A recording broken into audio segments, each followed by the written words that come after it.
Muy bien, Dios les bendiga. En esta oportunidad vamos a estudiar eh, uno de los títulos relativos a la obra futura de Jesús. En primer lugar, pues voy a compartir pantalla. Muy bien, allí encontramos a Jesús, a el Señor, Quirios y Jesús. Este vocablo nos da a entender, o este título cristológico nos muestra dos grandes verdades. En primer lugar, que Jesús es exaltado. Y en segundo lugar, que Jesús pues también es nuestro intercesor. Esto nos deja entender cómo entonces Jesús es Dios y su divinidad se revela hacia nosotros, dándonos a entender que Jesús es un Jesús vivo. En segundo lugar, eh, esta terminología, Kyrios, en el helenismo, es muy llamativa, porque cuando estudiamos más a profundidad, hay quienes han sugerido de que el título Kyrios o Curios, Jesús lo recibió o le fue otorgado por causa del helenismo. Sin embargo, tal afirmación es un poco exagerada y lo vamos a conocer. Primero debemos saber entonces, pues, de que en el helenismo esta terminología no tenía un uso religioso exclusivo, es decir, esta se podía utilizar para describir, o era usado para describir un dueño o un propietario, así como también podía usarse en las religiones, y pues aquí señalaba una divinidad directamente. ¿Qué nos demuestra eso? Bueno, que el término Kyrios o Curios tenía dos enfoques, no era solamente para un uso religioso exclusivo, sino que también tenía un uso común, y eso debemos tomarlo en cuenta. En segundo lugar, en cuanto al culto al emperador, pues, o a la relación con el emperador, el término Kyrios también se utilizaba para reconocer la autoridad del emperador. Además de eso, pues, no señalaba directamente su divinidad, sino sencillamente que él tenía autoridad, que era dueño de la nación, que tenía poder. Y es interesante porque en Oriente, pues, en Medio Oriente, esta terminología se utilizaba para considerar a alguien que era un dios. Así que hasta cierto punto, darle reconocimiento al emperador podría significar un reconocimiento de ellos como deidad o como divinidad. Sin embargo, entendemos pues de que el verdadera connotación o el verdadero significado era un reconocimiento especial de su autoridad. También debemos entender ahora en las religiones orientales, por ejemplo, allí los soberanos eran honrados como dioses, como personas, como divinidades. Entonces, ¿qué ocurrió? Bueno, los emperadores romanos tomaron o heredaron de allá, de las religiones orientales, esta terminología y entonces, pues, de este modo demostrar su dignidad o su autoridad como reyes, como emperadores. ¿Con qué propósito se hizo esto? Con el propósito de poder ganarse la pleitesía y el apego, pues, de la nación que gobernaban.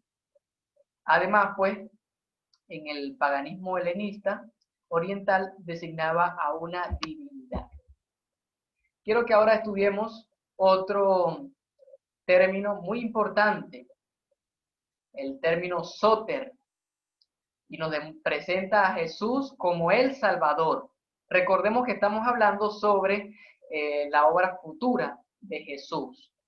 Así que Soter es muy llamativo, en primer lugar, porque en los antiguos escritos solo aparece en la carta a los filipenses, en un pasaje a los filipenses, y es para el Nuevo Testamento un título tardío, y esto lo vamos a saber más adelante. Aparece también esporádicamente en los evangelios de Lucas y de Juan, y es más frecuente en las cartas pastorales como la de segunda de Pedro. Es interesante pues el término soter en el judaísmo y en el helenismo, porque eh, se ha pensado de que el término soter solo proviene del helenismo.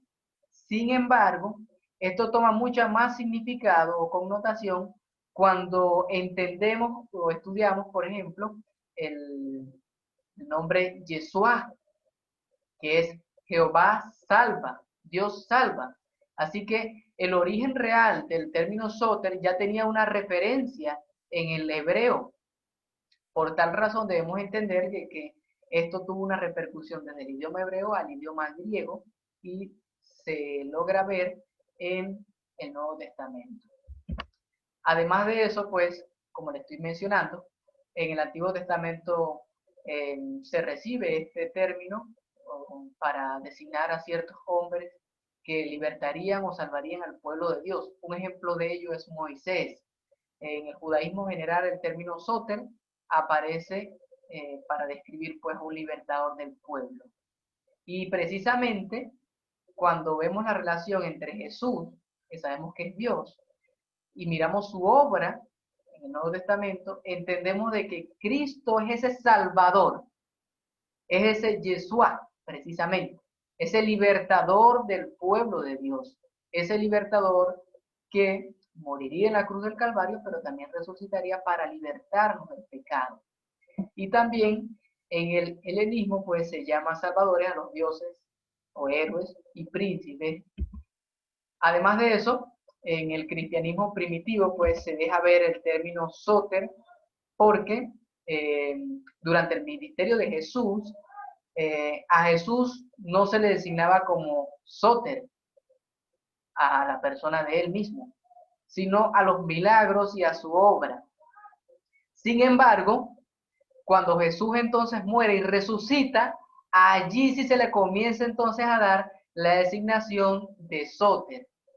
Por esa razón, pues, Pablo, escribiendo a Tito, en el capítulo 2, versículo 7, demuestra esto al decirle, pues, aguardando la esperanza bienaventurada de la manifestación de la gloria de nuestro gran Dios y Salvador.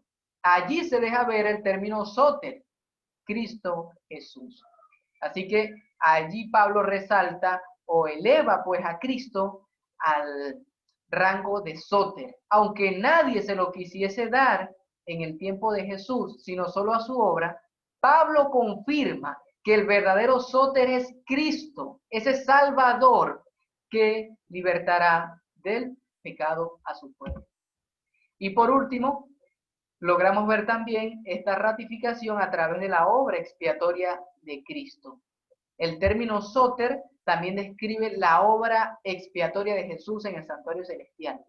Y aunque también pues nadie quiera dárselo ni se acepte la postura de Pablo, solamente con esta autoridad que Jesús tiene para realizar la obra expiatoria es suficiente para que reciba pues el título de Soter. Esta ha sido toda nuestra exposición. Dios les bendiga y muchas gracias.